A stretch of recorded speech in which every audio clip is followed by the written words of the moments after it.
Malaysia yang dulu dikenal sebagai negara agraris, kini menjadi salah satu pemain utama dalam industri semikonduktor dunia. Malaysia yang selalu kalian hina, Malaysia yang selalu kalian rendahkan, Malaysia yang selalu sikit-sikit mau ganyang. Lihat di mana kemajuan negara Malaysia menjadi chip global dunia.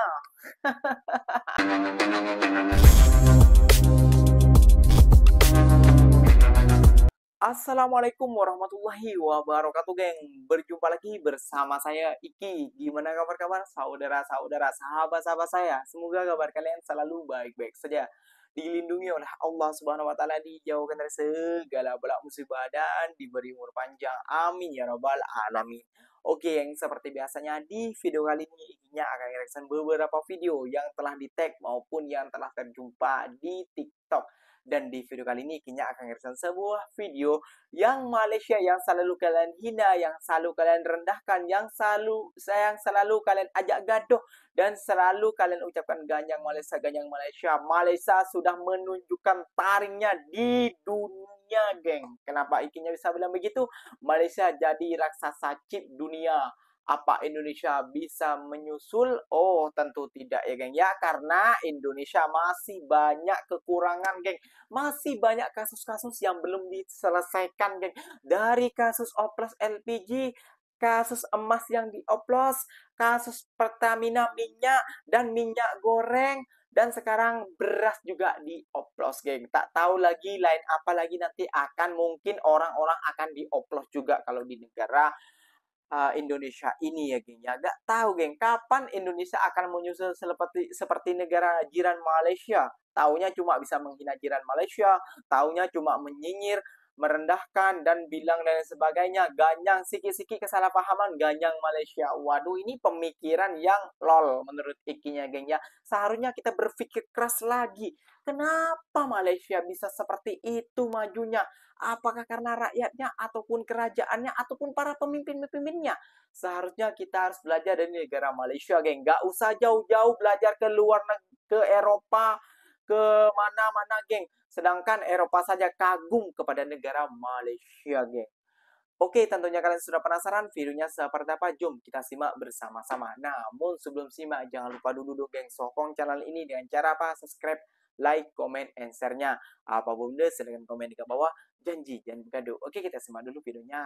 Let's go. Malaysia yang dulu dikenal sebagai negara agraris, kini menjadi salah satu pemain utama dalam industri semikonduktor dunia. Dari pabrik canggih di Penang hingga ekspor miliaran dolar ke Amerika dan Eropa.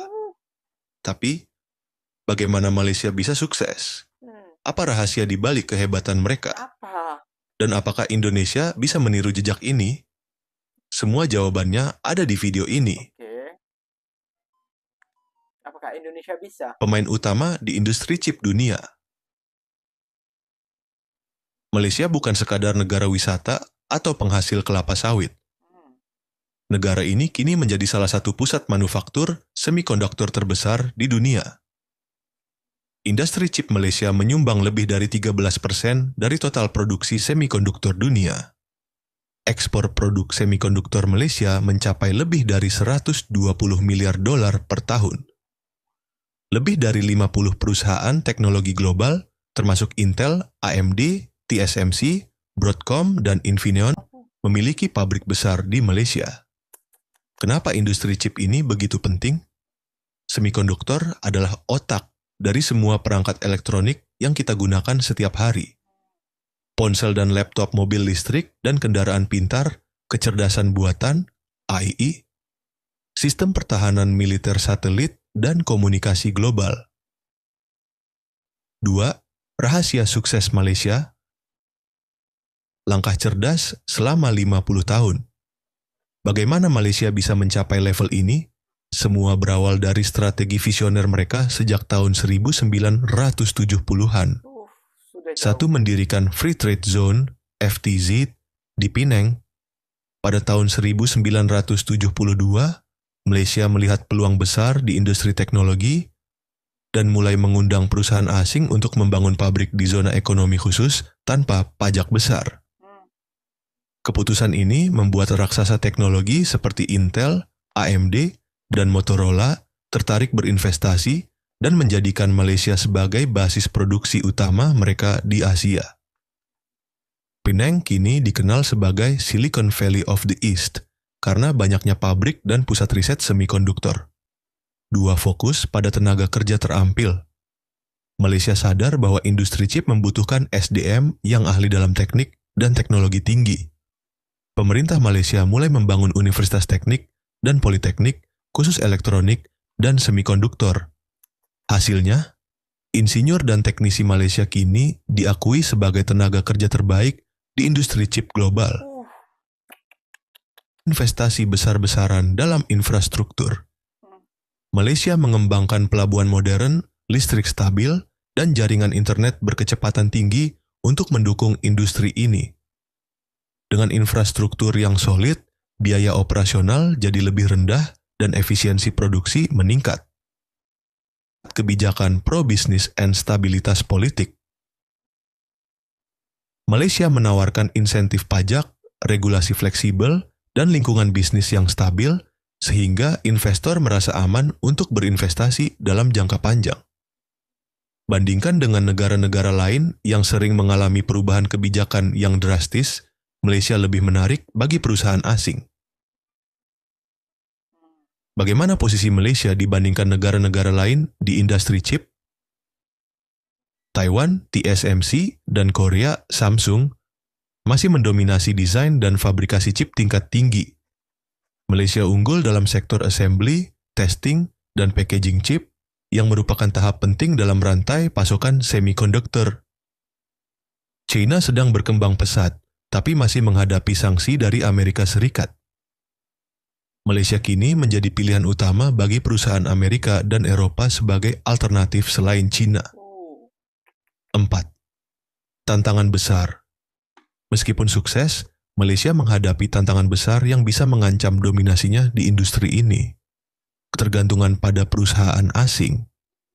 Jika Intel atau TSMC memutuskan pindah, ekonomi Malaysia bisa terguncang. Persaingan ketat dari Vietnam dan India. Kedua negara ini mulai meniru strategi Malaysia dengan memberikan insentif besar untuk industri semikonduktor. Kurangnya R&D dan inovasi chip lokal. Malaysia lebih kuat di manufaktur, tapi masih lemah dalam pengembangan chip buatan sendiri. 5. Apa yang bisa dipelajari Indonesia?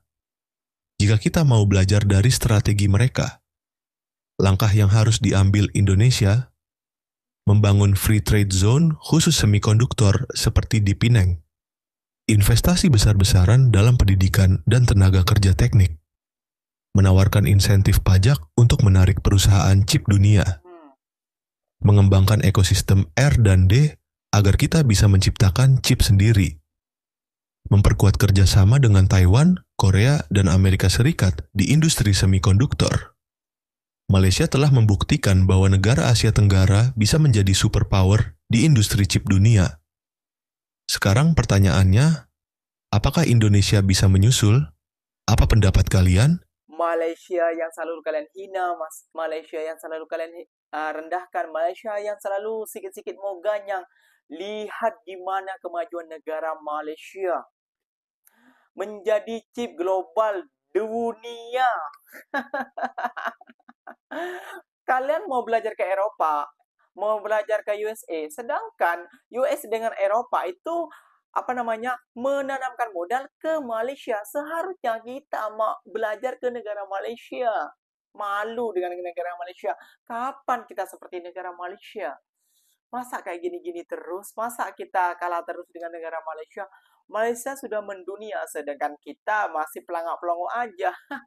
Kalau mau seperti Malaysia, ya kita harus berantas para ormas-ormas ataupun para oknum-oknum para pungli ini harus diberantas. Karena ya tahu sendiri ya, jangankan negara-negara barat mau menanam modal ke negara kita, orang kita aja mau kalau bukan di tempat kita tinggal ataupun di mana di wilayah lain itu kena pungli juga, bos. Kayak gitu, itu yang harus diberantas, itu yang harus dipikirkan oleh para pejabat-pejabat kita juga, kayak gitu. Gimana mau investor ini masuk mau ke negara kita, sedangkan ormas-ormas ataupun oknum-oknum pungli masih berkeliaran di negara kita, bos. Waduh, waduh. Jangankanlah, jangan menghina negara jiran dulu deh. Pikirkan negara kita dulu seperti apa ke depannya. Oke, yang mungkin videonya sampai di sini saja. Semoga video ini bermanfaat. Semoga kalian suka dengan video ini. Terima kasih banyak buat kalian yang nonton sampai akhir. Apa-apa benda silahkan tulis di kolom komentar. Ikinya pamit undur diri dulu. Wassalamualaikum warahmatullahi wabarakatuh, geng. Berjumpa lagi tahu di mana di next video. Bye-bye.